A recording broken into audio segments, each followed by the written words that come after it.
Louvado seja nosso Senhor Jesus Cristo, para sempre seja louvado. Querido povo de Deus, Evangelho do dia, segunda-feira, dia 21 de agosto.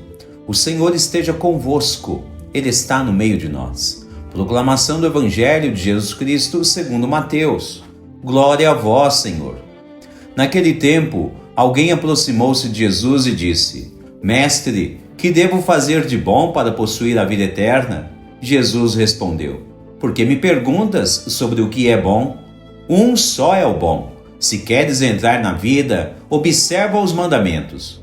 O homem perguntou: Quais mandamentos? Jesus respondeu: Não matarás, não cometerás adultério, não roubarás, não levantarás falso testemunho, honra teu pai e tua mãe, e ama o teu próximo como a ti mesmo.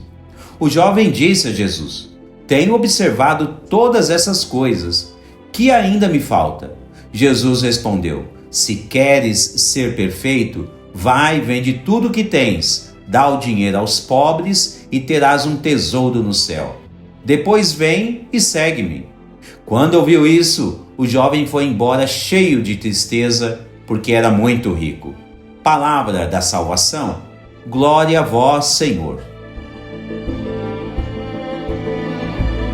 Querido povo de Deus, os trechos bíblicos a serem discutidos hoje nos inserem no tempo dos juízes, um período onde, mesmo com os muitos erros dos filhos de Israel, mesmo assim, o Senhor teve compaixão do povo de Israel e enviou a eles juízes, com o sentido de ajudá-los a retomarem os bons caminhos que eles estavam se extraviando.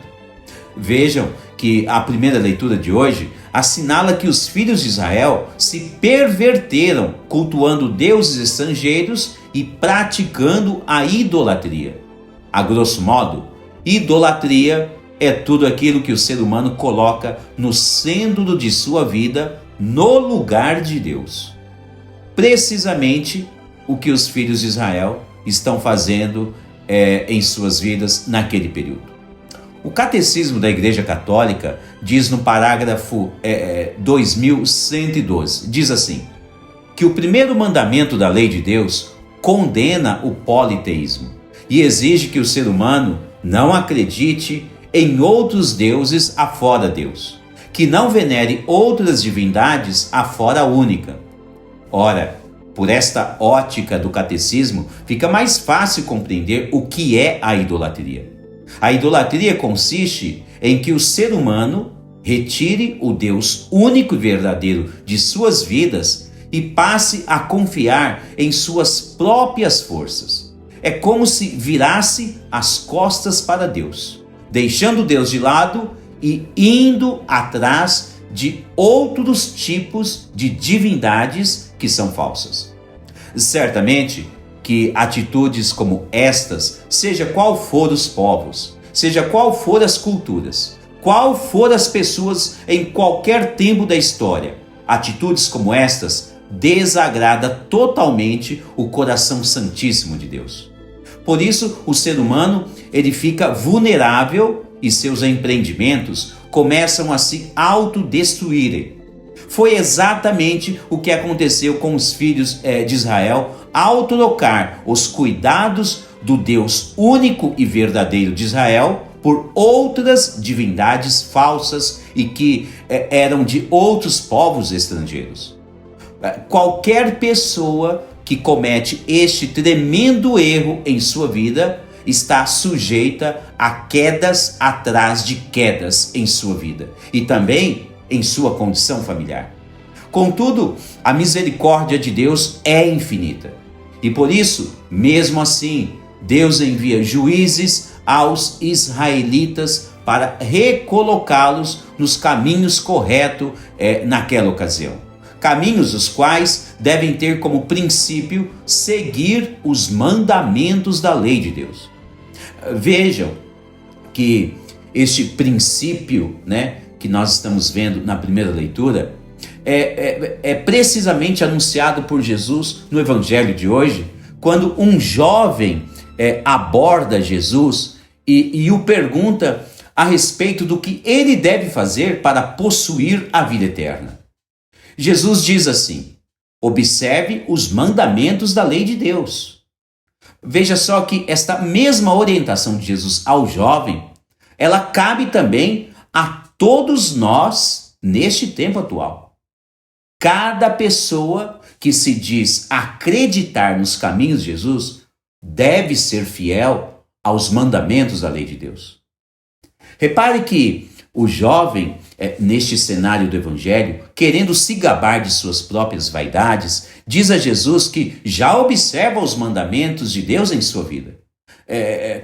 Contudo, com esta forma do jovem agir na instrução de Jesus, Jesus oferece a ele então um caminho certeiro de perfeição.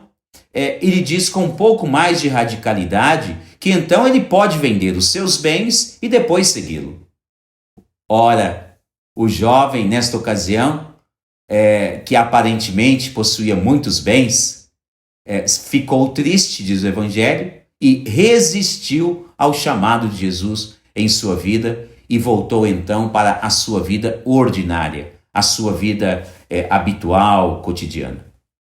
Reflita um pouco você que está ouvindo esta pequenina mensagem. Você tem, ao menos, seguido os mandamentos da lei de Deus em sua vida? Você se esforça para que no seu ambiente familiar as leis de Deus reine como princípio de instrução para a sua casa? Este é um caminho que atrai a presença e os cuidados de Deus na vida familiar.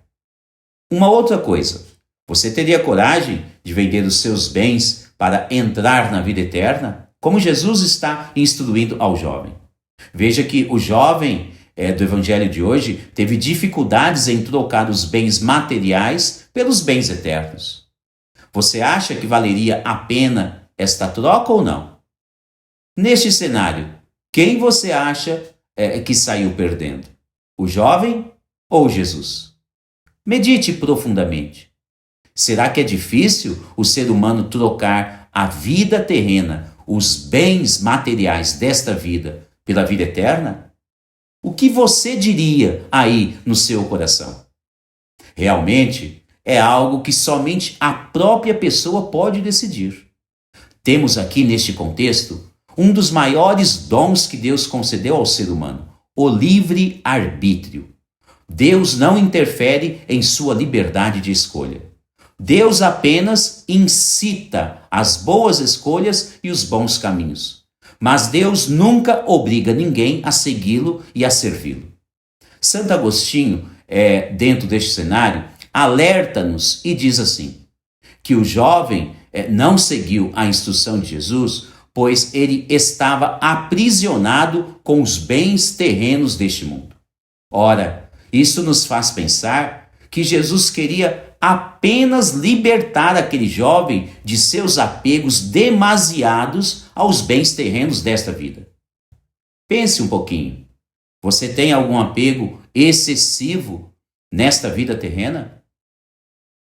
Então, se caso haja apego excessivo em sua vida, escute as instruções de Jesus e deixe Jesus entrar em sua vida e libertar você, sua casa, de todo o apego demasiado dos bens terrenos desta vida. Louvado seja nosso Senhor Jesus Cristo.